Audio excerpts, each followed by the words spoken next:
ètò wòlíì dókítà Ọlábọ̀dé Ọdúnayọ̀ tí gbogbo èèyàn mọ̀ sí Bàbá Love láti iléeṣẹ́ ìránṣẹ́ Love of Christ Global Bible Church ló ń bọ̀ wá sórí ètò Èyí Àrà. Wọ́n ń bọ̀ wá bá wa sọ̀rọ̀ lórí olùgbàlà tó jíǹde, àpá adé ẹ̀gún, ohun ìjìyà Jésù, ipa wo ló kó nínú ayé Kìrìsìtẹ́nì, ẹ̀kọ́ wo ni ìrìn àjò Jésù láti ibi ìjìyà rẹ̀ tó fi mọ́jọ́ àjíǹde rẹ̀ kọ́ wa, ọ̀nà wo wá la lè gbà san oore t'Olúwa ṣe gẹ́gẹ́ bí onígbàgbọ́. Àwọn ìbéèrè wọ̀nyí àbómi ìtẹ́ bá tún ní ní ká ẹ béèrè lọ́wọ́ àlejò wa o bó bá di Sunday lórí rédíò wa mẹ́tẹ̀ẹ̀ta náà ni Olúyọ̀lé FM 98.5, Òkè Ògùn FM 96.3, Ajílété FM 92.1 àti lórí móhùnmáwòrán ìpínlẹ̀ Ọ̀yọ́ tó fi mọ́ orí àwọn àtẹ ayélujára wa gbogbo. Kẹ́ ẹ má gbàgbé ìròyìn eré ìdárayá náà sì ní gbẹ̀yìn, kẹ́ ẹ fi sọ́kàn. Èyí Àrà, àrà ò lè tán nílé alára.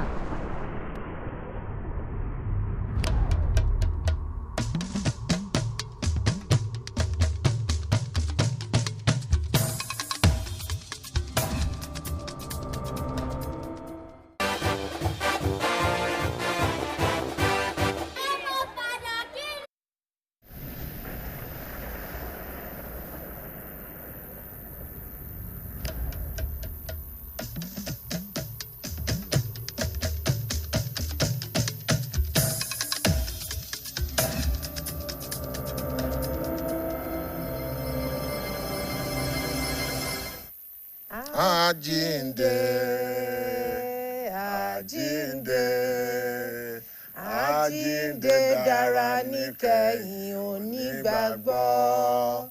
Jésù jẹ́ kí n jíǹde, Jésù jẹ́ kí n jọba níkẹyìn pẹ̀lú rẹ̀. Àwa obìnrin lákọ̀rí, àwa obìnrin lákọ̀rí. Àwa obìnrin lákọ̀rí Jésù wa tó jíǹde. Nígbà tí ẹ kọ́kọ́ rí ńkọ́. Júdásì ló kàn mọ́gi, ẹ̀yin ọkùnrin lẹ kàn mọ́gi. Àwa obìnrin lákọ̀rí Jésù Kristo jíǹde. ẹ ṣe. Akínyàkíyàn àdúpẹ́ lọ́wọ́ Ọlọ́run bá wípé àjíǹde ọdún yìí ó ṣojú ẹ̀mí wa, ó bá wa láyé, ó bá wa lórílẹ̀ alààyè. Ọlọ́run àdúpẹ́ o. Jésù Kristi ògo ní forúkọ yín, torí pé kí ni ẹ wá sáyé nítorí ẹ̀ṣẹ̀ wa, a bí yín nítorí ẹ̀ṣẹ̀ mi, a tutọ́ sí yín lára, ẹ wí àgbàgbọ́, adé yín ládé ẹ̀gún, ẹ lọ sí Calvary nítorí ẹ̀ṣẹ̀ mi, nítorí ẹ̀ṣẹ̀ gbogbo aráyé. Ó kú, ó lọ sí ìsà òkú lọ́jọ́ kẹta, ó sì jíǹde, ó sì gòkòrí ọ̀run láti lọ jọba pẹ̀lú bàbá rẹ̀. Ó ní ní ilé bàbá mi ọ̀pọ̀lọpọ̀ ibùgbé ló wà níbẹ̀, ìbá má sí bẹ́ẹ̀ ìbáwí fún yín. Jésù Kristi àdúpẹ́ o, àdúpẹ́ o, àmọ́ lóore o, a gbàdúrà wípé ní ìkẹyìn ká lè jọba pẹ̀lú yín. Àmín, àmín. Ǹjẹ́ ikú àjíǹde Jésù kó wà fún ìdáláre gbogbo wa. Àmín. Ká fi ìjọba ọ̀run ká fi ṣe ìjẹ lẹ́ẹ̀kan sí. Akínyín lẹ́ẹ̀kan sí, a kú ọdún, a kú ìyèdún. Ǹjẹ́ lórúkọ lọ́gàálọ́gàá tí wọ́n ń pàjùbà fún wa tán ní ká máa nìṣó, lórúkọ ọ̀gá àgbà fún iléeṣẹ́ rédíò àti tẹlifíṣọ̀n tìpínlẹ̀ Ọ̀yọ́ Olóyè Dọ̀tun Ọláìtàn, lórúkọ gbogbo ọ̀gá tàfità kókó ẹlẹ́ka kọ̀ọ̀kan, láì gbàgbé olóòtú àgbà ní ẹ̀ka tí ètò gbogbo tó ti ń jáde yálà lórí rédíò tàbí tẹlifíṣọ̀n Adébùnmi Bàbánùmí, lórúkọ olóòtú ètò Èyí Àrà fún tòórọ́ òní Ọládìméjì Salaudeen, Tèmítọ́pẹ́ Sàláù lórúkọ mú kí wípé a kú ọdún àjíǹde. Adúpẹ́, abára wa yọ̀ nítorí pé olùgbàlà wa ti jíǹde. Yíyún ló jẹ́ ìdùnnú gbogbo àwọn ọmọlẹ́yìn Kristi. Òun ló jẹ́ ìrètí wa, torí pé tí olùgbàlà ò bá jíǹde, ńgbó la bá fojú sí. Ìrètí wa bá ti tó fún. Lọ́wọ́ Ọlọ́run pé ojú ò tì wá. Lórúkọ gbogbo àwọn tí a jọ mú ètò ọ̀hún wá, torí pé Yorùbá bọ̀ wọ́n ní igi kan kì í dágbó ṣe, àti débi àti ń dé. Ẹ bá wa fi kalẹ̀ sí, torí pé lọ́jọ́ òní ẹ wo ètò ọ̀hún yóò lárinrin gẹ́gẹ́ bí ìṣe wa. Àlejò wa Tọ́pẹ́ bó o ní. tó ọ jẹ́ kí a máa kí àlejò pàtàkì pé wọ́n kú ọjọ́ méjì wọ́n kú ọjọ́ mẹ́ta à ń gbúrò wọn káàkiri ṣùgbọ́n ó dàbí ẹni wípé lọ́dọ̀ wa hàn yín bí ọjọ́ mẹ́ta ni. ẹ jẹ́ kí n máa kí wòlíì Dr. Ọlábọ̀dé Ọdúnayọ̀ tí gbogbo èèyàn mọ̀ sí Baba Love láti ilé ìjọsìn Love of Christ Global Bible Church tó wà ní Sawmill Òkè-Kòtò Old Ife Road nílùú Ìbàdàn. Káàbọ̀ sí orí ètò Eyi Ara. Ẹ káàárọ̀ sà. Ẹ káàárọ̀ sà. Ẹ kúlé o. Ẹ káàbọ̀. Ẹ kú ọjọ́ mẹ́ta o. Ọjọ́ mẹ́ta ni. Gbogbo ẹ̀yin tẹ́ wà nílé ẹ kú ọjọ́ mẹ́ta o. Ẹ kú ọdún o. Ẹnu wa sọpẹ́ o. Báyìí bá wa sọ ìkànnì tó ti lè máa wà lórí èyí. Gbogbo ẹ̀ lásán fún wọn. Mo ní ó tó bí ọjọ́ mẹ́ta ní àyín ṣé kò sí oṣù mẹ́ta gbúrò yín. Kò sí kankan. Àdúpẹ́. Ọ̀nà pọ̀ gan ni. Àdúpẹ́. Ẹ má bínú. Àdúpẹ́. À á bẹ̀rẹ̀ pẹ̀lú yín báyìí. À ń retí. Ẹyẹ ìyọba ẹ má bínú torí pé ìtùnú ò tiẹ̀ jẹ́ kí n fi orúkọ mi léde. Bíọ́dún Adéjùmọ̀ lórúkọ tèmi jẹ́. Tí a bá ti débi ètò ṣíṣe náà ni torí pé adébi iṣẹ́ mọ̀ ṣe àgbà ọ̀lẹ ni àwọn èyí sì sọlẹ̀ nílé akéde ní. pé wà máa jẹ́ kí àwọn ará ilé mọ̀ wípé orí ìkànnì rédíò wa mẹ́tẹ̀ẹ̀ta òní ẹ ti ń gbọ́ wa Olúyọ̀lé FM Àjẹlété FM àti Òkè Ògùn FM bẹ́ẹ̀ náà lẹ̀ ń wò wá lórí ìkànnì tẹlifíṣọ̀n tìpínlẹ̀ Ọ̀yọ́ BCOS tẹlifíṣọ̀n àti gbogbo àwọn ìkànnì ìbánidọ́rẹ̀ẹ́ wa pátápátá ibẹ̀ náà ni ẹ ti lórí ọ̀fẹ́ àti gbádùn ètò wa lóòrọ̀ òní. Ẹ ṣeun. À ń ṣe àjíǹde torí pé Jésù ti kú ó sì ti jíǹde. Ìgbàlà ti jíǹde. Tí a bá ní pé ká kó pọ̀ kí ló bí ikú àti àjíǹde rẹ̀ fún wa. Mo kí gbogbo ẹ̀yin tẹ́ wà nílé Ẹ ṣeun. àti gbogbo ẹ̀yin ọmọ Ọlọ́run pátápátá tí ikú àti àjíǹde Jésù tó wà fún. Ikú àti àjíǹde Jésù ó wà fún ìgbàlà ọkàn ló wà fún. Ní gbogbo ìgbà tí a bá wò nípa ìsìdálẹ̀ a máa rí i pé tí ìlú bá ń dàrú tí gbogbo ẹ̀ ń ṣẹlẹ̀ wọ́n á lọ tẹfá wọ́n á gbéfá janlẹ̀ tí wọ́n bá gbéfá janlẹ̀ wọ́n á ní kí wọ́n á ṣèwádìí kí ló dé wọ́n á sọ ohun tó ń ṣẹlẹ̀ wọ́n á wá ní ẹlẹ́gbẹ́ ẹbọ kàǹkà tó ń ka ikú láyà wọ́n á ṣètò ẹbọ wọ́n á gbé ní ìgbà náà ṣùgbọ́n báyìí nígbà tí a rí i pé gbogbo ayé ti kùnà oore ọ̀fẹ́ tí Ọlọ́run mú wa ó wá gbé ọmọ rẹ̀ Jésù Kristi ó wá gbé dìde láti wá fún ayé bọ̀tí iṣẹ́ yẹ ò tí ì nítumọ̀ láìbá ṣe pé Jésù a fi ṣe ìrúbọ a fi ṣe ètùtù fún gbogbo ènìyàn iṣẹ́ tí Jésù wá sí láyé kò tí ì nítumọ̀ ikú tó kú yẹ gangan òun wá ní iṣẹ́ ìràpadà èyí tó wá ṣe fún gbogbo ènìyàn ni o kò sẹ́ni tó rọlẹ̀ gbogbo ènìyàn láyé níṣẹ́ yẹ ló bá ṣiṣẹ́ yẹ fún ihun tó fa ikú Jésù ni pé ẹ̀ṣẹ̀ pọ̀ láyé gbogbo ayé ti ṣìnà kiri a ti fi Ọlọ́run sílẹ̀ a sì fi Ọlọ́run mọ́ ohun tó Ọlọ́run fẹ́ ká ṣe àfisílẹ̀ ó wá rin ẹnìkan tó lè ṣe ìràpadà ikú fún wa gẹ́gẹ́ bí eléyìí tí mo sọ lákọ̀ọ́kọ́ pé ní ìgbà kó tó di pé Jésù gan dé kí a tó rí ọ̀làjú ohun tá a mọ̀ sí ni pé tí wàhálà bá wọ ìlú wọn lọ gbé wọn gbé Ifá janlẹ̀ wọn á wọ ẹbọ ẹgbẹ́ bọ̀ báyìí ẹ ṣe báyìí nísìnyí àgbẹ̀bọ̀ mọ́ Jésù ní ẹbọ wa òun ní ètùtù wa a ti fi ṣe ìràpadà fún wa òun ló fa ikú Jésù torí ẹ̀ṣẹ̀ ènìyàn ní ayé. Ẹ ṣé adúpẹ́ fún àjíǹde Jésù ṣé àwa ọmọlẹ́yìn Kristi ọ̀nà wo là á gbà láti rí wípé àjíǹde pẹ̀lú ẹ̀ ṣó dìgbà tá a bá kú ni àbí nígbà tá a wà láyé.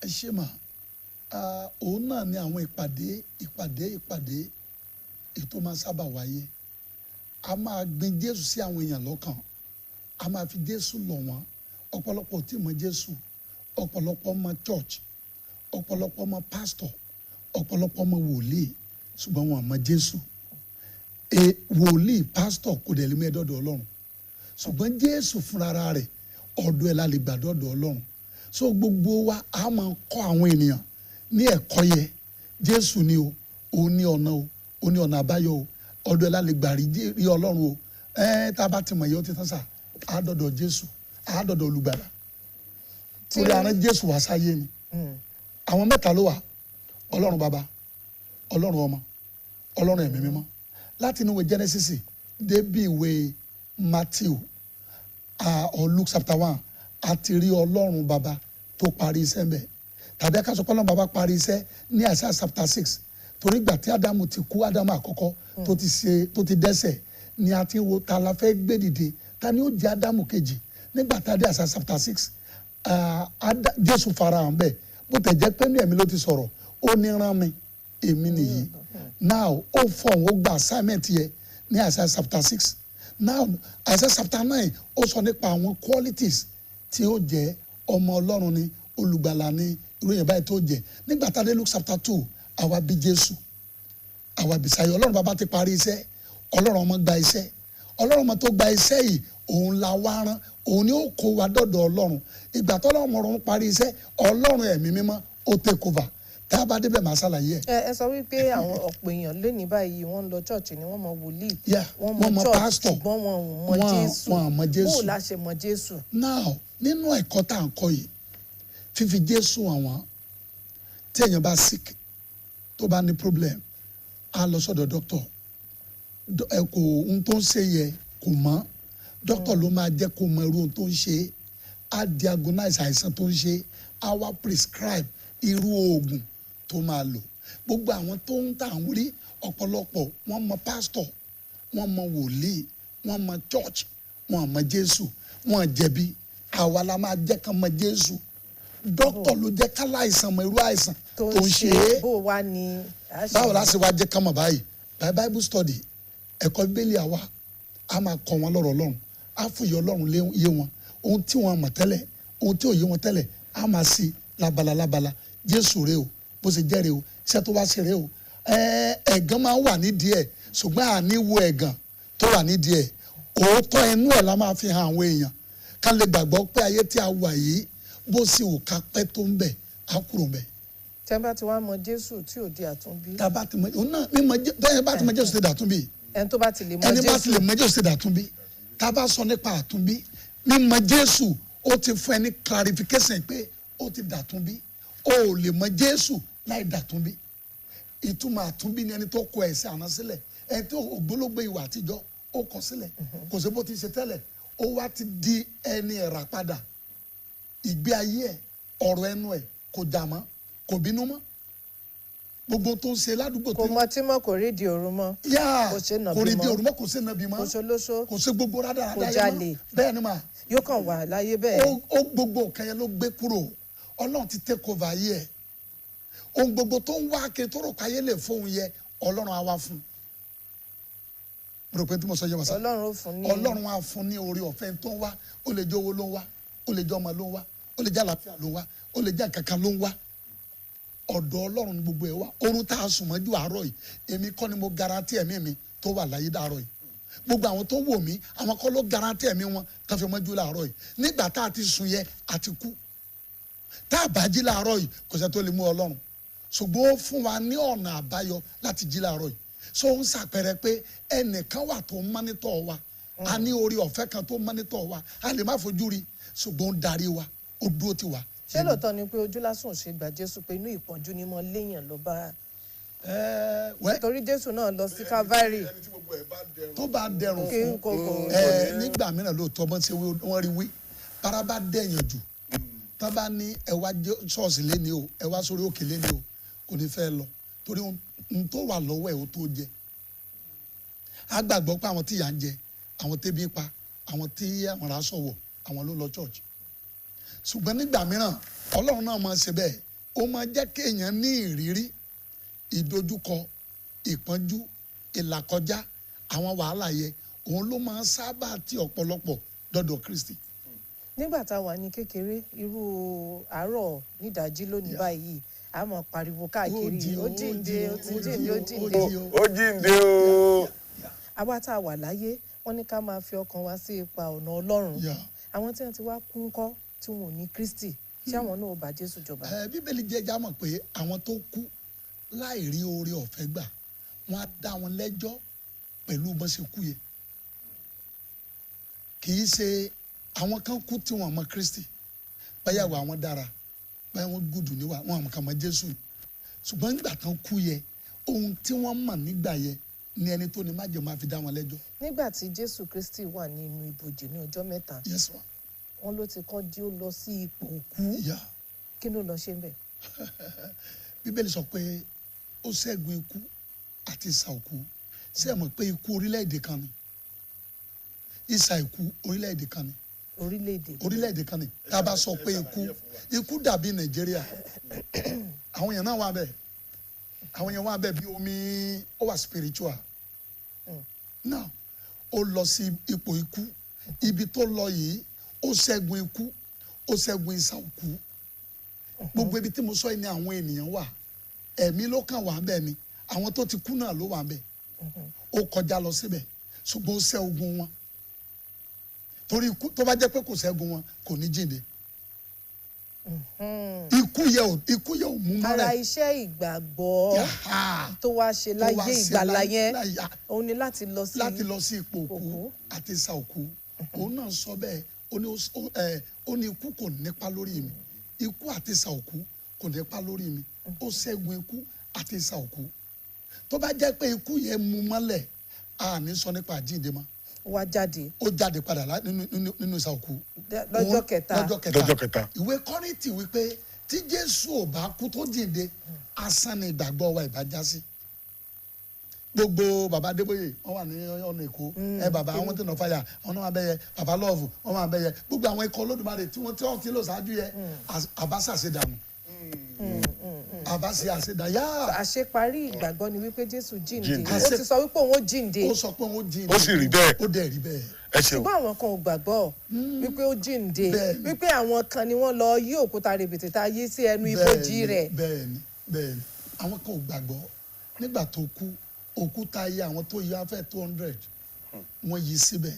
Ohun tó bà wá lẹ́rù ni pé nígbà tó di àárọ̀ Sunday Maria gbogbo àwọn ọmọ ẹ̀yìn ẹbí mélòó kan wọ́n múra láti lọ mú tùràrí kì í ṣe pé wọ́n fẹ́ lọ wò kó jíǹde wọ́n fẹ́ lọ preserve mọ́ téèyàn bá lọ sí ibojì àwọn tó bá lọ sí morgue mọ́ṣúárì tó bá bá òkú bẹ́ẹ̀ òyìn á da tùràrí sí lára pé ó tutù ṣe ní jẹ́bẹ̀ wíwá tí wọ́n á lọ nílọ pé ó jíǹde wọ́n fẹ́ lọ tú òkú ẹ̀ sí ẹja lọ da àwọn perfume kàtúnṣe nǹkan bá lọ nìyẹn ṣùgbọ́n ìgbà tán débẹ̀ òkúta ti yí kúrò lójú ibojì oge ò síbẹ̀ mọ́ lórí òkúta ẹ̀ láńgẹ́lì kan wá jókòó lé lórí pé kílẹ̀ ń wá ẹ̀ ń wá àlàyé láàrin òkú kò sí ní iyì ìtumọ̀ ní pé kì í sara yín ẹ̀dá rẹ̀ kì í sara yín ìwáyé ẹ̀ kì í sara yín ẹni bá ní Jésù ti lóhun gbogbo sá ẹ tí ò bá ní Jésù bí ìgbà tó sí ayé wá ni torí bó ní gbogbo owó ayé òkú náà ni kó fi gbogbo àdúgbò di fẹ́rẹ̀ olùkọ́ ilé òkú náà ni. Ẹ ṣeun bàbá wòlíì àkọọ́lẹ̀ fi yé wa wípé àwọn obìnrin lẹ́ni àkọ́kọ́ tó kọ́kọ́ rí Jésù kí ni èyí ń túmọ̀ sí. pé obìnrin ló kọ́kọ́ rí Jésù ó ń túmọ̀ sí ìwà ìrẹ̀lẹ̀ obìnrin ló ní ìwà ìrẹ̀lẹ̀. kóbìnrin ní ìwà ìrẹ̀lẹ̀ ká gbàgbọ́ pé Ọlọ́run ní ètò fún wọn. Wọ́n pàdé àwọn ló kọ́kọ́ rí Jésù ó ń sọ fún wọn pé a gbàgbé yín. Tá bá ka Bíbélì wọ́n ní Jésù nígbà tó fi ìṣù àkàrà méjì ẹja wẹ́wẹ́ ó fi bọ́ 4,000 ènìyàn. Wọ́n nígbà tán jẹ tán wọ́n ní wọ́n tó wá kó agbọ̀n 12 jọ láìka àwọn obìnrin that means wọ́n recognize obìnrin nígbà náà ní gbogbo ìgbà yẹn obìnrin ò lè jẹ́ pastor obìnrin ò lè gun bí mímọ́ jùlọ ṣùgbọ́n nísìnyí nígbà tí Jésù ti kú aṣọ ìkélé tẹ́ḿpìlì ó fàyà sí méjì obìnrin kan bí a bishop obìnrin kan bí a pastor gbogbo ìdíwọ́ ìgbà yẹn ó ti kúrò ó ti bá gbà yẹn lọ òun ní obìnrin ló kọ́kọ́ rí Jésù Ọlọ́run Jésù jẹ́ ká mọ̀ pé ẹ̀yin náà ẹ jẹ́ kan náà àwọn ohun èlò ayò tí a ní fún yín. À ń sọ̀rọ̀ nípa òkúta tá a yí kúrò lẹ́nu bodè Jésù lẹ́ǹkan ká wá sọmọ lẹ́yìn Kristi àwọn tá a wà láyé lóde òní lálẹ́ni náà tí ó bá wa gbé òkúta yẹ kúrò. Wow, I love the question. Kò sẹ́ni tó lè gbé òkúta kúrò fúnra ẹ̀ gbogbo ẹ̀yin tẹ́ láǹfààní tẹ́ wò mí nílé ó lè di nǹkan tọ́lọ́run bá sọ ẹ́ di nǹkan ẹjẹ́ gbàgbọ́ pé ò gbàgbọ́ nínú Jésù pé ò tiẹ̀ mọ̀ Jésù bọ́ tó gbà Ọlọ́run wà mẹ́ta lọ́kàn yẹn lè má yé ẹ ṣùgbọ́n gbàgbọ́ pé Ọlọ́run wà tó bá dẹ̀ ti mọ̀ pé Ọlọ́run wà Jésù wà tí Jésù bá dẹ̀ wà àwa ń sọ fún ẹ pé ayé rẹ ò lè nítumọ̀ tó bá ní Jésù bàbá love ló ń sọ̀rọ̀ yìí ẹkún ni mo sún dé Ìbàdàn 40 something years ago. láti bọ̀. láti ìlú mi ni. ìlú wọn. Ìmẹ̀sílẹ̀ ní Ọ̀ṣun state. ṣé èèyàn kú fún yín gbà yẹn. wọn kúkú kú fún mi àìṣòro ayé mi ló jẹ́ sunkún dé Ìbàdàn ayé mi ò nítumọ̀ bàbá mi ò fogun tó nítumọ̀ lẹ̀ ìyá mi ò fogun tó nítumọ̀ lẹ̀ èmi ò tẹ́ mọ̀ pé yẹn ó lè dáa fún yàn láyé mi mọ̀ pé yẹn lè ṣe nǹkan ògo láyé ṣùgbọ́n ó fọ́nì pé mo wọ Ìbàdàn yìí mo pàdé iṣẹ́ ìránṣẹ́ tó jẹ́ kí n mọ̀ pé ọjọ́ ọ̀la rẹ ó dáa jì ní lọ nínú Kristi. ṣé ẹ ti wò ó pé Ìbàdàn ni kẹlọ ni àbí wá Ìbàdàn ní gbogbo. mo kàn wá Ìbàdàn wá gbé bẹ́ẹ̀ ni mo kàn wá Ìbàdàn wá gbé bẹ́ẹ̀ but adúpẹ́ lọ́wọ́ Ọlọ́run mo dé Ìbàdàn mo pàdé iṣẹ́ ìránṣẹ́ bàbá mi Eyi Ara nílùú Ìbàdàn yìí so wọ́n jẹ́ wọ́n á tan ìmọ́lẹ̀ irú tí mò ń sọ lónìí yìí ni bàbá náà ń sọ nígbà náà lágbó lẹ́nu wọn nígbà náà àwa di ẹni tó náà lọ church kì í ṣe pé a lọ church tẹ́lẹ̀ o ṣùgbọ́n àdá Ọlọ́run yẹ mọ̀ bí mo ti sọ lákọ̀ọ́kọ́ à ń lọ church nígbà yẹn ó lè mọ church ó lè mọ kó má mọ wòlíì ó lè mọ Jésù. pastor ó lè mọ church kó má mọ Kristi tó bá mọ Kristi ayé èrè àríbá kan náà ìṣòro yẹn máa dúró dè ẹ́ ìdààmú yẹn máa dúró dè ẹ́ ogun tó gbé bàbá ẹ̀mí ló máa padà gbé wọn náà mi ṣùgbọ́n ní ọjọ́ tó di ẹni ẹ̀rà padà tí ayé ẹ̀ mú yàtọ̀ wá ní ìtàn rẹ̀ á change ìyẹn náà pè ní turning point ọjọ́ tó bá ti pàdé Jésù turning point so nìyẹn bí àkókò yẹn ni òkúta yẹn ní ó òkúta yẹ yí kúrò nínú ayé ẹ̀ kò sẹ́ tó yàgẹ̀ tí ò lè bímọ láàrin 40 years mo mọ tọ́lọ̀ ti lò mí fún náà ṣé mo lè ka tán ṣé mo lè ka ṣé mo lè ka ṣé mo lè ka ṣé mo lè ka ó pọ̀ gan-an bọ̀tà dúpẹ́ lọ́wọ́ Ọlọ́run pé ohun tí wọ́n fi hàn mí tó yí ayé mi padà èmi náà ti fi wọn millions of àwọn ènìyàn by on the level ṣe àtúmọ̀ wà ní Canada I love program ní Canada. ilé wa ń kọ́. ilé ń lọ iṣẹ́ ilé ń lọ kò dira wọn lọ́wọ́ ó ní ẹ lọ káàkiri ló wì ó ní ẹ lọ káàkiri kò ní ká dókòó sójú kan ó ní ẹ lọ káàkiri ẹ tún lọ ń jíṣẹ́ ìránṣẹ́ ni. iṣẹ́ ìránṣẹ́ la fẹ́ lọ jẹ́ lọ. àwọn èèyàn wa náà lè fẹ́ lọ. àwọn èèyàn wa náà lọ dúró lọ́hùn títa ríro ni ò jẹ́ kó kálukú gbádùn ogun ò jẹ́ kó kálukú gbádùn ayé tí a wà yìí on the level yìí ni on the level yìí Saturday tó ń bọ̀ yìí. ẹ sì ní bí bàbá bá wà ní kinní kan bá tún wà níbì kan náà ni. bí bàbá wà nílé bàbá tún wà lóko bàbá wà nínú àjò bàbá wà nílé Ọlọ́run wà ní. mẹ́wàá tí mo bá pinlẹ̀ wà nílé èmi kọ́ ni mò ń ṣe kábíyèsí o. èmi kọ́ ni mò ń ṣe ẹni tó ní májẹ̀mú ló ń ṣiṣẹ́ bàbá ọlọ́wọ̀ rẹ ti kú ọtọmátìkì ò kú hallelujah. iṣẹ́ ń lọ bàbá àjàọ́sà kú chọ́ọ̀chì wọn ò kú iṣẹ́ ń lọ àti ọ̀pọ̀lọpọ̀ àwọn ikọ̀ Olódùmarè bẹ́ẹ̀ tí wọ́n ti lọ ṣùgbọ́n tán fi sílẹ̀ torí ìpè dájú lórí wọn ìpè tó dájú yẹ òun tú sílẹ̀ òun dánidè òun ṣiṣẹ́ agbára so àìsí wa ń lé pa travel Ọlọ́run wà ń lé tó ń jáde. so ẹni tó ti kú kó tó di wípé Jésù wá òkú fẹsẹ̀ wà tó ti lọ nígbà yẹn. àwọn tó ti kú láìsí oore ọ̀fẹ́ wọ́n kú ní ìgbà yẹn tí ò tí ì sí oore ọ̀fẹ́ tá a wà níyì wọ́n ti kú ní ìgbà òfin. àwọn ò lè jọba mọ́ pẹ̀lú Jésù. wọ́n á jọba dáadáa sá. wọn ò gba Jésù. ohun tí wọ́n gbà náà máa fi dá wọn lẹ́jọ́ sọ pé Jésù ò tí ì dé gbà náà Jésù ò tí ì dé ìwà wọn ìṣe wọn náà máa fi dá wọn lẹ́jọ́ judgement yẹ kò sí lọ́wọ́ ènìyàn ọwọ́ Ọlọ́run ló wà mi ò lè máa sọ pé alágbèrè lọmọdé yìí panṣágà lọmọdé yìí olè lọmọdé yìí mo ti ń dájọ́ nìyẹn ẹni tó lè dá lẹ́jọ́ lẹ́ni tó wà lókè yẹn ọ̀pọ̀ la máa ń ṣe ìdájọ́ àwọn ènìyàn tí ò ti tọ́ sí wa láti ṣe ìdájọ́ ta lèmi náà tẹ́lẹ̀ ta ni èmi náà tẹ́lẹ̀ tí mo rà àánú gbà. àdúpẹ́ lọ́wọ́ Ọlọ́run ẹ jẹ́ ká wá wo ọdún àjíǹde tí à ń ṣe lọ́wọ́ kí ni àjíǹde kí ló ṣe wá jẹ́ kàyéfì fún gbogbo àwọn ọmọlẹ́yìn Kristi nígbà tí àti tí ó jẹ́ pé Jésù kan ti sọ fúnra rẹ̀ pé òun ó kú òun ó tún jíǹde lọ́jọ́ kẹta. nígbà tí ẹnìkan bí mi léèrè lánàá ó ní ìyàtọ̀ ó ló wà ní ọjọ́ ìbí Jésù àti ikú Jésù mo ní méjèèjì ló ní ìtumọ̀ ṣùgbọ́n ìbí Jésù ò jẹ́ kó sọ pàtó gan ẹni tí Jésù jẹ́ ìbí Jésù kò sọ pàtó ẹni tí Jésù jẹ́ ikú ló jẹ́ ká mọ̀ gan. Gbogbo ẹni tẹ́ bá fún ní búrẹ́dì jẹ, tẹ́ fún ní búrẹ́dì and butter, tẹ́ fún ní owó, ẹni yẹ ò tí ì lè, ó ti máa kí dádì ẹ ṣe mọ́mí ẹ ṣe torí oúnjẹ yín. Ṣùgbọ́n ẹ má jẹ́ kó oúnjẹ sí lọ́wọ́ yín mọ́, ẹ má fún lóúnjẹ mọ́, má fún lówó mọ́. Ẹ̀yin gan tẹ́ fẹ́ fún nìkan gan ẹ̀yin gan ò tí ì rí jẹ, ó máa padà ní ẹ máa padà dọ̀tá yín. A máa ní dádì ò tẹ̀sí mi kankan, dádì ò tẹ̀sí kankan. Ikú Jésù ó fún wa ní evidence proof pé Jésù lóòótọ́ ọmọ Ọlọ́run ni. Ẹ̀rí ìyà tó jẹ ni, àpọ́n lójú, àjẹniyà, wọ́n nà á. Ohun irọ́ tí ìṣètẹ̀ ni wọ́n rọ́ mọ́, wọ́n tó kàn máa gbélé pẹ̀lú àwọn arúfin méjì ni wọ́n kàn máa gbélé mu. Àwọn olè, ó kú pẹ̀lú àwọn olè, ẹni tí kì í ṣolè. Ẹni tó bá dẹ̀ kàn mọ́ orí igi àgbélébùú, ìtumọ̀ rẹ̀ ni pé arúfin tó burú jáì, tó burú gan-an, òun ni wọ́n kàn máa gbélébùú. Wọ́n dẹ̀ ti kà wọ́n méjì kàn máa gbélébùú gẹ́gẹ́ bí ìwà wọn, gẹ́gẹ́ bí ìṣe wọn, gẹ́gẹ́ bí òfin. Kí ló wá mú Jésù dé orí igi àgbélébùú? Kí ló wá débẹ̀? Báwo ni ẹ̀ṣẹ̀ tó dá sí pọ̀ tó? A wá rí i pé kò dẹ́ṣẹ̀. Pílátù, Matthew chapter 23, Pílátù wí pé mi ò rí ẹ̀ṣẹ̀ kankan lọ́wọ́ ẹ̀. Pílátù ẹ̀ dàbí sínú advocate of Nigeria, ipò tó wà nìyẹn, olórí àwọn Gamalieli, àwọn tó lè dájọ́ ní Júù, òní Pílátù. Wọ́n sì mú ẹjọ́ ẹ̀ lọ síwájú ẹ̀. Ohun tó sọ fún wọn náà ni pé mi ò rí ẹ̀ṣẹ̀ kankan lọ́wọ́ ọkùnrin yìí, gbogbo tí a lọ ṣe kò ṣe, kí ló dé tó rí tó lè tó báyìí.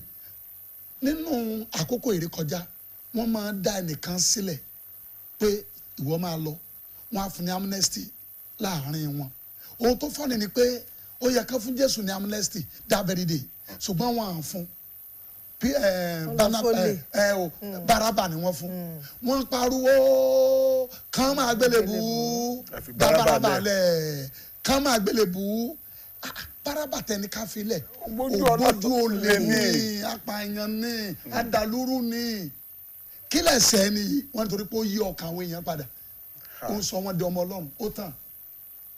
Ṣé ẹ mọ̀ pé orí àgbélébùú náà ni olè kan ti pàdé Ọlọ́run, ó ní ìwọ yóò pàdé mi ní paradísì. Now apá Jésù lóòótọ́, ìyà ipò, iṣẹ́ ipò, látòrí igi àgbélébùú gbogbo kan dákẹ́ rọ́rọ́, ṣùgbọ́n ògo ni fún Ọlọ́run. Ẹni tó ní májẹ̀mú, ògo ni fún Ọlọ́run.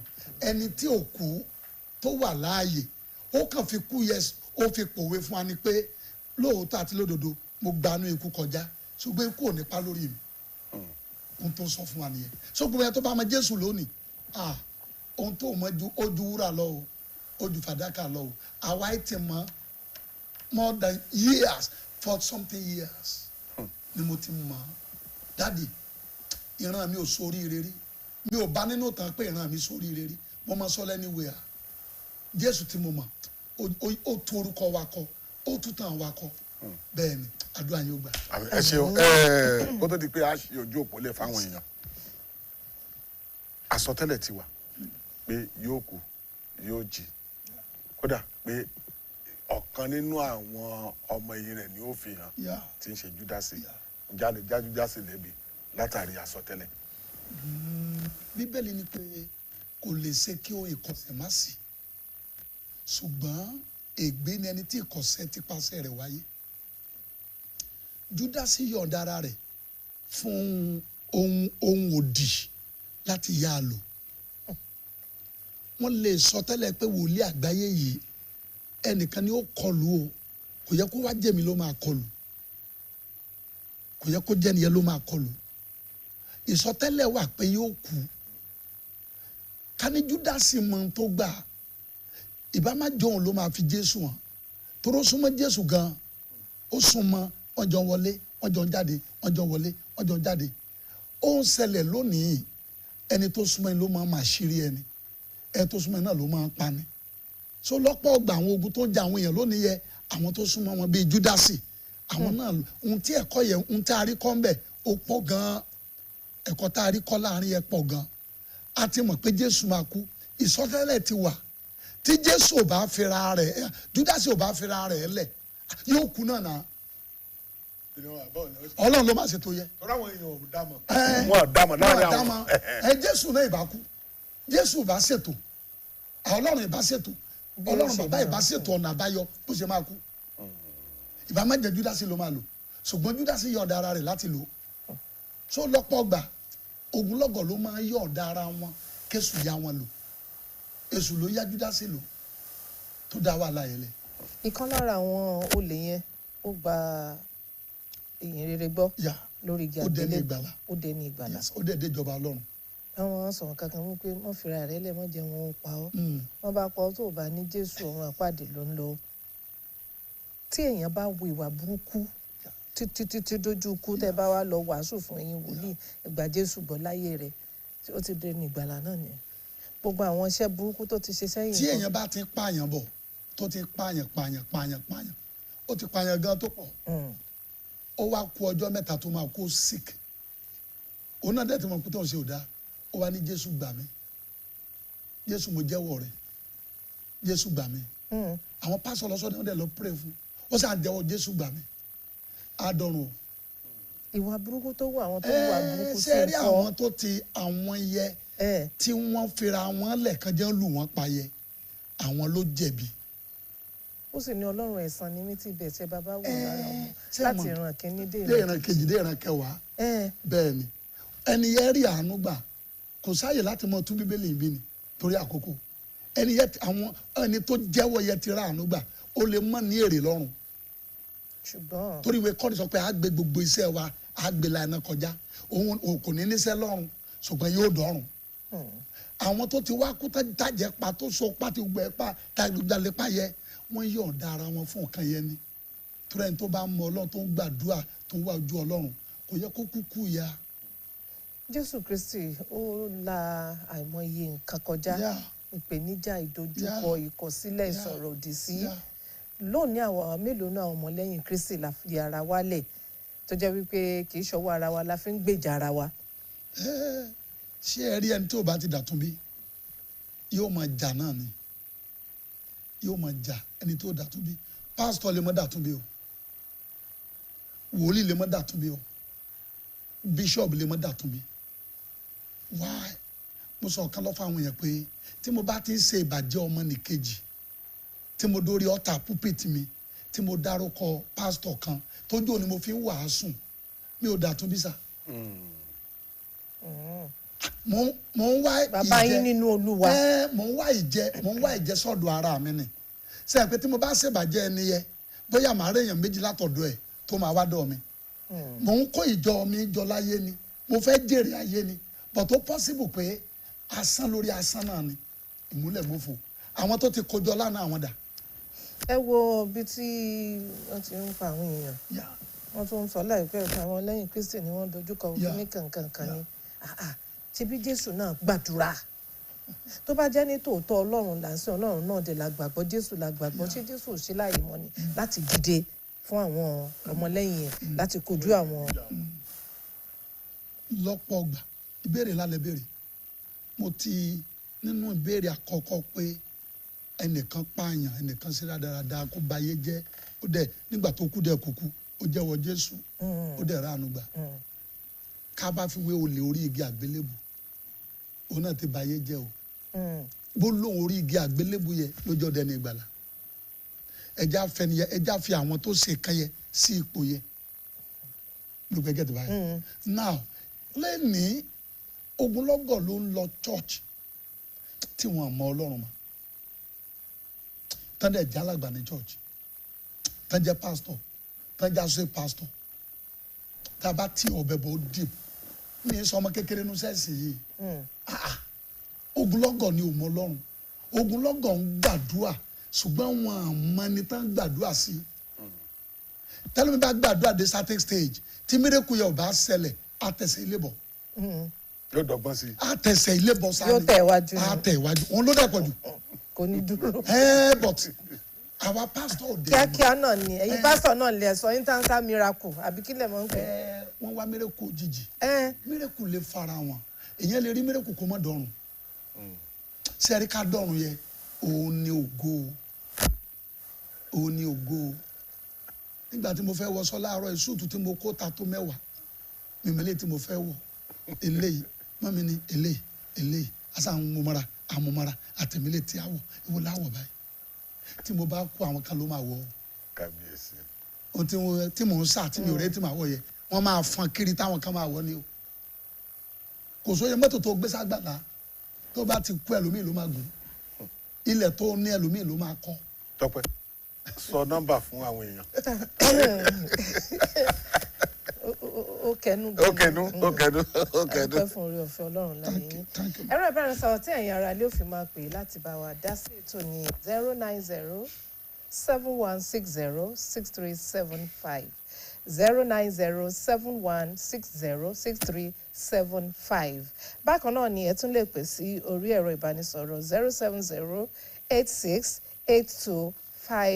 07086825197 07086825197. à ń retí pé yín àtàwọn tó wà lórí rédíò ni o àti àwọn tí ẹ ń wò wá lórí tẹlifíṣàn. wọ́n tó di pé a gbọ́ ìpè tí wọ́n máa pè láti ilé gbogbo ọdún la mọ̀ bí lónìí bọ́n ti ń ṣe ọdún àjíǹde bó la ti ń ṣe gẹ́gẹ́ bí kristẹni. hello. hello. hello sir. ẹ káàárọ̀ sà. orúkọ mi ní ẹnjìnà Bámidélé. ẹ ṣeun. wọ́n fẹ́ béèrè lọ́wọ́ bàbá mi pé wọ́n ní ẹni tó bá kú pé ó ti ẹni tí àwọn èèyàn bá pa tó dẹ̀ ti kú wọ́n lòun ló jẹ̀bi ikú sà ẹni tó wá tí ó mọ̀ tó bọ́ sójijì tó pàdé àwọn tó ń travel lọ tó pàdé àwọn agbénipa lójú ọ̀nà tí wọ́n gbẹ̀mí ẹ̀ tó dẹ̀ ní Kristi ṣé ni náà jẹ̀bi ikú ni àdásùkò ẹ̀ ló tó. ẹ ṣe ẹni tó béèrè ìbéèrè. ẹnjìnà Bámidélé. a ní kúkú yà. tí mo bá kú ní 14 years ago mo jẹ̀bi ikú ni kì í ṣe ikú mi ló dé torí èmi náà mọ̀ pé ọ̀fà ni ogun ayé ni ní 14 years ago tó kìkì kan ṣùgbọ́n ògo ni fọlọ́run tọ́lọ́run fi agbára rẹ̀ gbà mí gbogbo ẹni tó bá ní ọlọ́run sá kò ní kúkú yà sá kò ní pàdé ogun òjijì ọlọ́run mọ̀ bó ṣe ń yọ àwọn tí ẹ̀ kúrò nínú ibi mo lè fi gbogbo ẹnu sọ ó mọ̀ bó ṣe ń yọ àwọn tí ẹ̀ kúrò nínú wàhálà ohun tá à ń sọ ń sìn ni pé àwọn tó kàn déédéé pàdé ikú ó lè ṣẹlẹ̀ ara wọn tí kidnapper gbé tàtó àwọn ló gbé wọn wọ́n tó lọ gbé wọn dá wọn padà wọ́n gbé wọn wọ́n tó lọ dá wọn padà ṣé ẹ rí iṣẹ́ bí a ṣe ń dì pẹ̀lú ọlọ́run bọ́lọ́run ṣe ń dì pẹ̀lú wa ó mátà ní ọjọ́ ibi láti kọ́lọ́run ó gbà wá à ń lọ chọ́ọ̀chì yẹn láràárọ̀ lọ́sàn-án lóru yẹ àwọn tó ń lọ yẹ gangan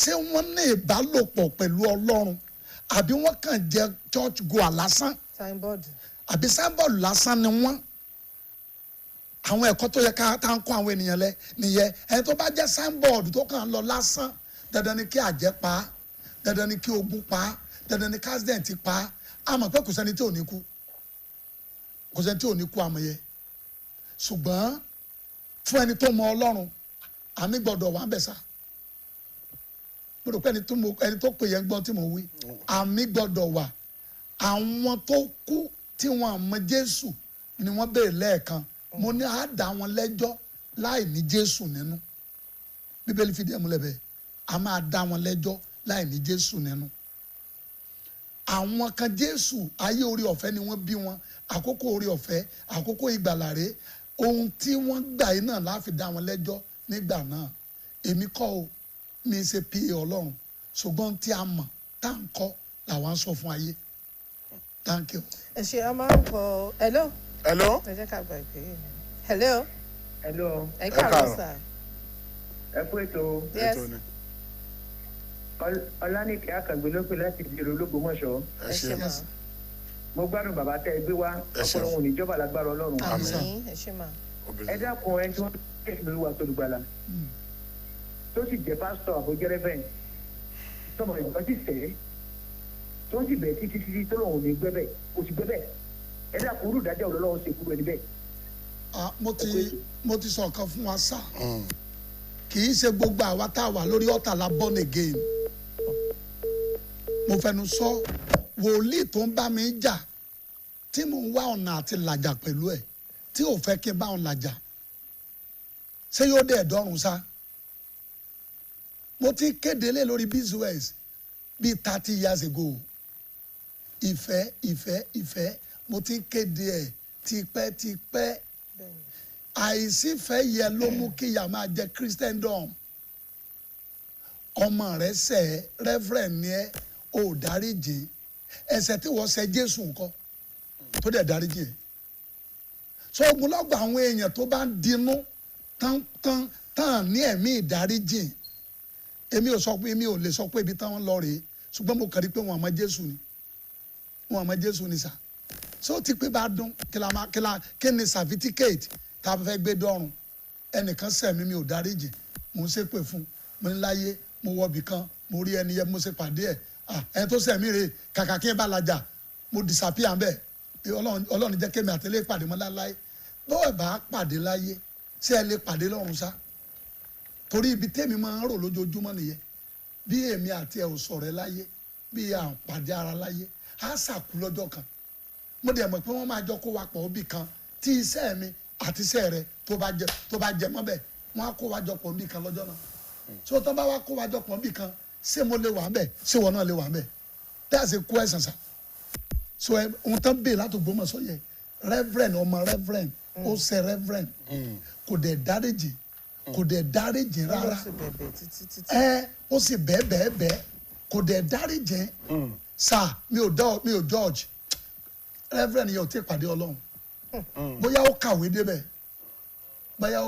débẹ̀ ó kàwé gboyè kò ní ìkọlà àyà ohun tán pè ní ìkọlà àyà ni ẹni tó dáríjì ẹnì kejì ìkọlà àyà ẹni tó ní bẹ̀rù Ọlọ́run ìkọlà àyà ẹni tó pàdé Ọlọ́run ìkọlà àyà ẹni tó jẹ́ gbogbo tó wá inú Ọlọ́run ni tí ì ṣe pé ẹsẹ̀ kan ilé ẹsẹ̀ kan ta ẹ tó bá ní kọlà àyà onímọ̀ sọ pé mi dáríjì lágbájá ohun tá à ń kọ́ wọn lójoojúmọ́ ni ẹ tí ò ní kọlà àyà kò débì kan. God bless you. Hello. Ẹ káàárọ̀ sà. àti ìyànjú o. Yes sir. Pẹ̀lú àṣẹ Ọlọ́run o. Ààrẹ a fẹ́ béèrè lọ bàbá wa ní o. Orúkọ yín àti tẹ̀tí ń pè. Orúkọ yín. Orúkọ tèmi ni Ayọ̀délé Ajíbọ́lá láti Olùfẹ́ road. Ẹ ṣé. Ẹ dákun ọ̀rọ̀ Jésù tí wọ́n sọ fún wa yìí a gbọ́ yé ṣùgbọ́n ǹjẹ́ ń bẹ́nu Bíbélì pé ẹnìkan wà tó máa kú lẹ́ẹ̀mejì àìdá ìránṣẹ́ Ọlọ́run ni o àbí ẹni àmì òróró kan ni o tó wà pé ó máa kú lẹ́ẹ̀mejì torí pé ẹ̀mí kan ó kú lẹ́ẹ̀kan náà la gbọ́ ẹ dákun fún ọba dáhùn béèrè Ọlọ́run fún ọ lọ́wọ́. ẹ ṣe sà. second day ikú kejì ní ọ̀run àpáàdì ẹni bá kú lé ní báyìí ikú àkọ́kọ́ nù ikú kejì ni pé wọ́n dá lẹ́bi pé ó jẹ̀bi ìwà tó wù láyé máa lọ́run àpáàdì ikú kejì nìyẹn. ṣé yóò lọ kú bẹ́ẹ̀ kì í ṣe kó máa kú bẹ́ẹ̀ ó ń lọ nù náà ni according to Bible mi ò débẹ̀ rí o according to Bible ó ń lọ nù náà nìyẹn ìdálẹ́bi ikú ti wà lórí ẹ̀ ìyẹn ni ikú kejì ó ní wọ́n wá wà ń bẹ̀ títí wéè fi hàn ó ní wọ́n á wà ń bẹ̀ títí ayérayé wọ́n á wà ń bẹ̀ títí ayérayé ìyẹn ni ikú kejì tó bá o lè kú ikú àkọ́kọ́ ó sùn ó jí èyí tó yẹ ká dá ọ lẹ́bi ikú kejì ó wàá jíǹde sí àjíǹde yìí àjíǹde yìí ni pé o ti bá Kristi pàdé ó bá Jésù jọba Násárù kú ọlọ́rọ̀ kú níwèé Lúùkù nìyẹn Násárù kú ọlọ́rọ̀ kú Násárù Bíbélì sọ pé ó wà nínú iná ó ń joró ọlọ́rọ̀ Násárù dẹ̀rẹ̀ ó tọrọ oúnjẹ jẹ láyé ni òun náà kú ó wá dúró níbì kan báyìí ó ka ya Abraham ó wá ń béèrè ọlọ́rọ̀ tí ó kú yẹ ó wá ń béèrè pé òun gbẹ́ngbẹ́ òun ó dẹ̀ fún mi lómi mu Násárù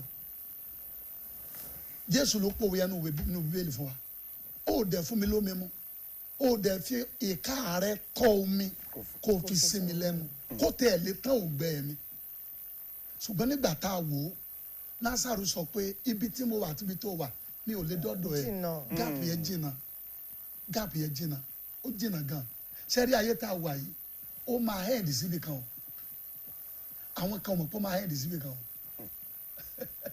kì í ṣe bí mo ṣe mọ̀ ní 20 years lẹ́wà yìí bẹ́ẹ̀ náà lẹ́yìn náà. kì í ṣe bẹ́ẹ̀ mi náà ti wà ní mo ti pé 60 mo ti pé 61 báyìí. hallelujah. mo mark 60 ní last year I'm now 61.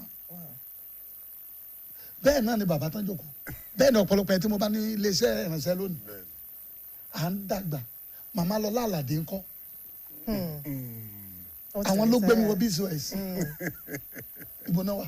wọ́n ti rìtáyà wọ́n ìwà bàtà mo mọ̀ pé rìtáyà Ìbàdàn yìí lọ ilé wọn gbé lẹ́yìn bẹ́ẹ̀ yẹ mo ń sọ̀rọ̀ bíi 35 years ago àwọn ló gbé mi wọ́n gbà tá à ń lo CD àwọn ló gbé mi wọ́n. hello bless you. ẹ káàárọ̀ sà Yes, sir. ẹ ṣeun àmín. àmọ́ fẹ́ béèrè pé kí ni àrùn téèyàn bá gba Jésù gbọ́ téèyàn bá sọ pé òun gba Jésù gbọ́ wọ́n máa ní ó máa ṣe ìrìbọmi ìtẹ̀bọmi baptism ṣé ẹni tó bá gba Jésù gbọ́ tí ò bá ṣe baptism ṣé tàbí ṣé kò ní rí ìjọba ọ̀run wọ̀ ni mo fi ṣe kókó nípa kókó sí olè apá Barnabas tí wọ́n dá sílẹ̀ àbí tí olè apá òsì tó gba Jésù gbọ́ at the end of it kò ṣe tẹ̀bọmi Ọlọ́run dẹ̀ sọ pé àmì Jésù dẹ̀ sọ fún pé ó máa pàdé òní paradise ṣé àwọn tó bá gba Jésù gbọ́ tí wọ́n bá ṣe tẹ̀bọmi ṣé kò sí ìpè ní àdúrà wò jẹ́ nípa ti aṣọ ìpele tẹ́ḿpìlì tó fà ya ó dà pé ó fún wa ní ó fún gbogbo àwọn tó bá mọ Jésù láti lọ sí ọ̀dọ̀ Ọlọ́run láì jẹ́ pé bóyá wọ́n lọ sí ọ̀dọ̀ wòlíì kankan ṣùgbọ́n ní òde òní àwọn wòlíì pọ̀ gan jẹ́ pé àwọn èèyàn tó ń sátẹ̀lé wọn lẹ́yìn lẹ́sà pé wọ́n ti gba Jésù gbọ́ ṣé tá a bá sọ pé a gba Jésù gbọ́ ṣé dandan ní ká tó ń tọ wòlíì lọ yẹn ó jẹ́ ìbéèrè mi tí mo fẹ́ kẹ́ bá mi. ẹ ṣe sá thank you sir tí màá mú díẹ̀ díẹ̀ ìtẹ̀bọmi làkọ́kọ́. kílẹ̀ pé làkọ́kọ́ ìrìbọmi jẹ́ àkàwé Jésù bí ó ṣe rìbọmi ó dọ̀run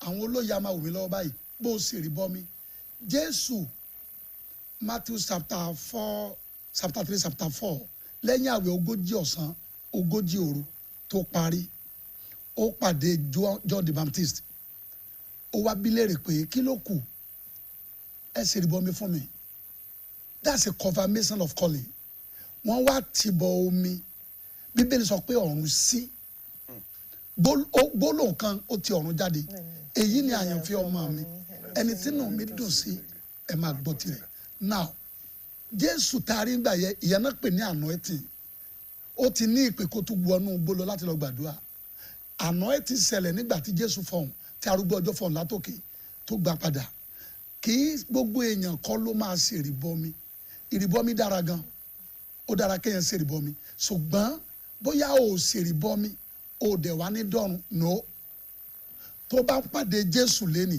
ìtumọ̀ ìrìbọmi ní orúkọ tó yí padà a kàn yí orúkọ ẹ padà nínú ìrìbọmi tó ṣe ni ẹ tó ṣe ìrìbọmi oúnjẹ bíi Moshood tẹ́lẹ̀ ọjọ́ tó ṣe ìrìbọmi ó máa ń jẹ́ Caleb tàbí oúnjẹ Joseph àfúnlórúkọ a rí àwọn tórúkọ wọn ò yí padà tọ́lọ́dẹ̀ ní máa bọ̀ ọmọ ọ̀dọ̀ rere ohun tá a nílò ní ọkàn rẹ tó yí padà bó o ṣe ìrìbọmi ó dára bí o dẹ̀ ṣe ìrìbọmi tó bá mọ Jésù ó dọ̀run àìṣèrìbọmi ò sọ pé ò ní dọ̀run sá gbogbo ẹ̀ ń tẹ́ láǹfààní tẹ̀ ń gbọ́ mi àwọn kan kú ní ẹsẹ̀ kò gbèjì wọ́n dẹ̀ mọ Jésù wọ́n dẹ̀ jẹ́wọ́ Jésù ohun tí ó sọ fún wa ni pé inú ìjẹ́wọ́ yẹn láti gbà ẹ́ là inú ìjẹ́wọ́ ẹ̀ láti mọ Ọlọ́run inú ìjẹ́wọ́ ẹ̀ ni ó ti jẹ́wọ́ Jésù ọjọ́ tó jẹ́wọ́ ẹ̀ yẹ ó ti dẹ́ni rà padà ó ti kú òbí ó ti wà nígbà kan rí ó lè mọ́ tí ì débi ìrìbọmi kó o kú wà dọ́run. tí òkú bá kú tán àwọn ọmọkùnrin pé a ó ríra wa a ó yọ̀ mọ́ra wa Jésù tó yẹ Ọlọ́run kó mú wa délé ológo láyọ̀ àti àlàáfíà kádàgbà kádògbò tí n bá rí ìyá àti bàbá mi àti grandma mi báyìí màá rí wọn máa dá wọn mọ̀ fáwọn délé a ríra wa. èmi náà wà ń bẹ bàbá àti ìyá mi náà wà èmi náà bá rí wọn. àjọ ṣé lẹ́bílẹ́bí là dúró ni àbí. mi ò lè dáhùn àárín yẹn. ṣé tòótọ́ la ríra wa. tòótọ́ la máa ríra wa tòótọ́ la máa ríra wa tòótọ́ ni ẹ̀mí yìí tí màá rí tí màá ní bàbá ẹ lọ́wọ́ lọ́rọ̀ ọdún bẹ́ẹ̀ ni sá ara yìí yóò padà di erùpẹ̀ ẹ̀mí yóò tọ̀ Ọlọ́run lọ ẹ̀mí kì í kú ara ló máa kú a ò mọ ibi tí Ọlọ́run máa kó wa sí nígbà náà ṣùgbọ́n a gbàgbọ́ pé a ó ríra wa a ó mọ̀ra wa bíbélì ò bá jẹ́ bó ti rí nìyẹn. ẹ dákun kó tó di wípé ẹ lọ mi àti èèyàn kan fi ọ̀rọ̀ kan ṣe bí àríyànjiyàn ní ìgbàgbọ́ Yorùbá ni wípé àkúdàáyà wà èèyàn bá kú ẹlòmíì lè rí ẹni tí ò ti mọ̀ pé ó ti kú kódà tó ti mọ̀ tó bá fẹ́ fara hàn bí Jésù ṣe fara hàn lẹ́yìn pé bí ìgbà tí àkúdàáyà fi ara hàn. ẹ ló ẹ káàárọ̀. ẹ ló ẹ káàárọ̀ ẹ kú ojúmọ́ o. Yes ma. orúkọ mi ni Adéọlá mọ̀síbà Ìbàdàn àbáwọlé ẹkún iṣẹ́ o. ẹ ṣe. ìbéèrè mi rèé o báwo la ṣe lè ní ìrírí agbára àjíǹde yìí nínú ayé tiwa fún ara wa. báwo la ṣe lè ní ìrírí agbára àjíǹde nínú ayé wa I love that I love that ẹ ṣe mà nírí ìrírí agbára àjíǹde bàbá tán bẹ́ẹ̀ lẹ́ẹ̀kan yẹn mi ti dáhùn gbogbo ìbéèrè wọn ó dẹ̀ ká mi lára wọ́n sọ pé àwọn kan mọ tẹ́lẹ̀ àwọn wòlíì tẹ́lẹ̀ àwọn wòlíì ẹnìkan gbọ́dọ̀ jẹ́ amọ̀nà rẹ àwọn kan ti ń tẹ̀lé mi over 43 years ago àmú wọn mọ̀nà ilé chọ́ọ̀chì dàbí school téèyàn máa graduate ìtumọ̀ táwọn èèyàn fún lẹ́ni ni ò dáa church is like ọlọ́run tá à ń sìn is like school nínú ọlọ́run a máa graduate ẹni tó gbàgbọ́ lẹ́nì tó bá tẹ̀síwájú ó ti ṣèrìbọmi ó wà ní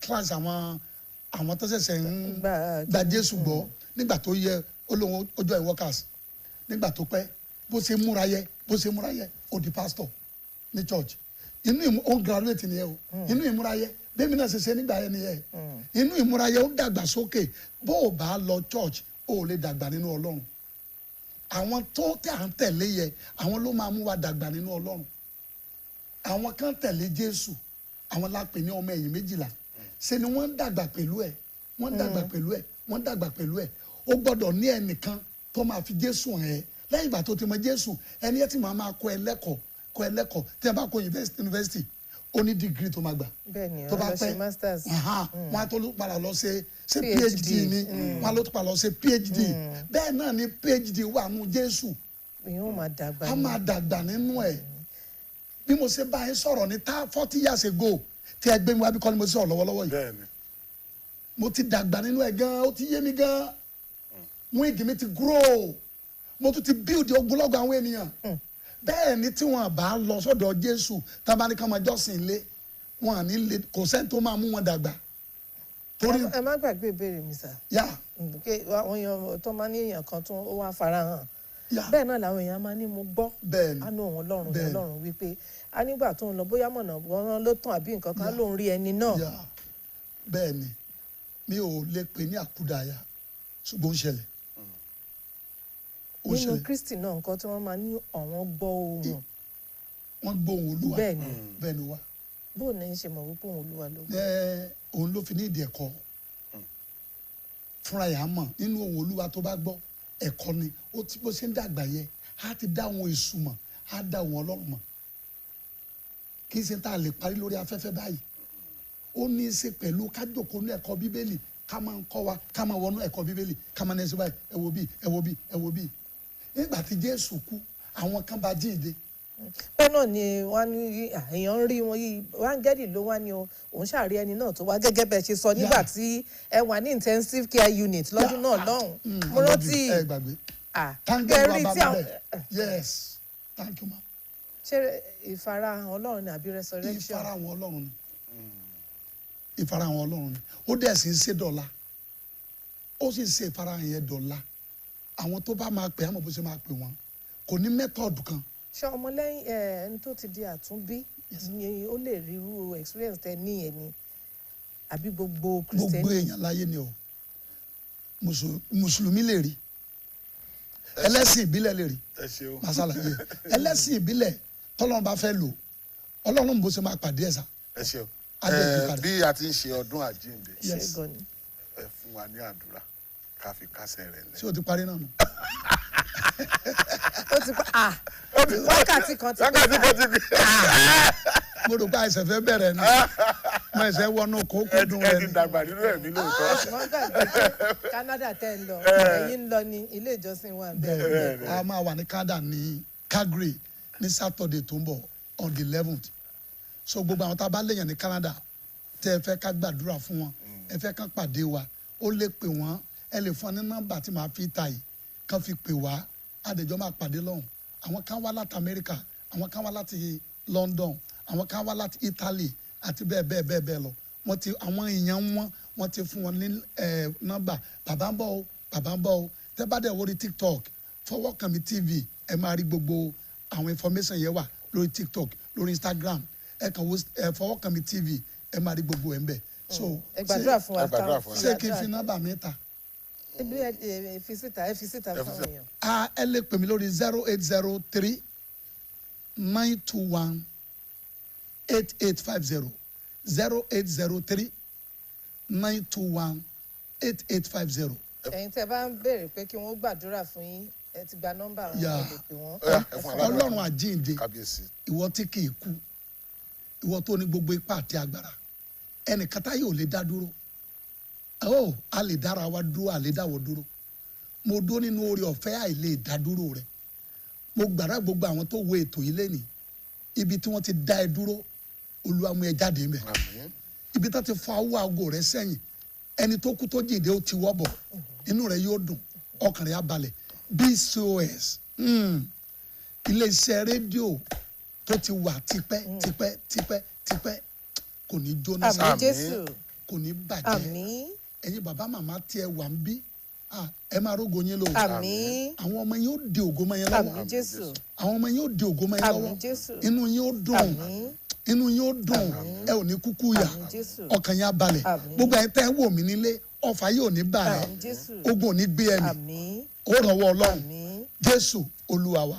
àmín. ẹ ṣeun ẹ̀yin èèyàn wa a kí ọ̀gá wa ní ẹ̀ka bíi tí ètò ti ń jáde bàbá nùmí àwọn náà wà pẹ̀lú wa ẹ̀yin wa mọ̀ọ́dé mọ̀ọ́gẹ́ ìpéǹpéjú ní àlàáfíà lórúkọ olóòtú ètò wa fún ọ̀sẹ̀ yìí Salaudeen Ọládìméjì Bíọ́dún Adéjùmọ̀ lórúkọ mi ìjọ mẹ́jọ ni làá tún pàdé gbogbo tí ń gẹ̀tọ̀ náà. tó ẹ̀yin ará ilé mi náà kí n mú kí yẹn ṣe gan ni o adúpẹ́ wípé ẹ tún tẹ́wọ́ gba ètò tòní bákan náà ni à ń dúpẹ́ lọ́wọ́ olóòtú àgbà ní ẹ̀ka tí ètò gbogbo tó ti ń jáde fún ìfọwọ́sowọ́pọ̀ wọn àti ìfẹ̀yìntì pé wọ́n ń dúró tì wá ní gbogbo ìgbà Adébùnmi Bàbánùmí títí ọjọ́ mẹ́jọ lágbára lọ́wọ́ Ọlọ́run Tèmítọ́pẹ́ Sàláù lórúkọ mi dàbọ̀.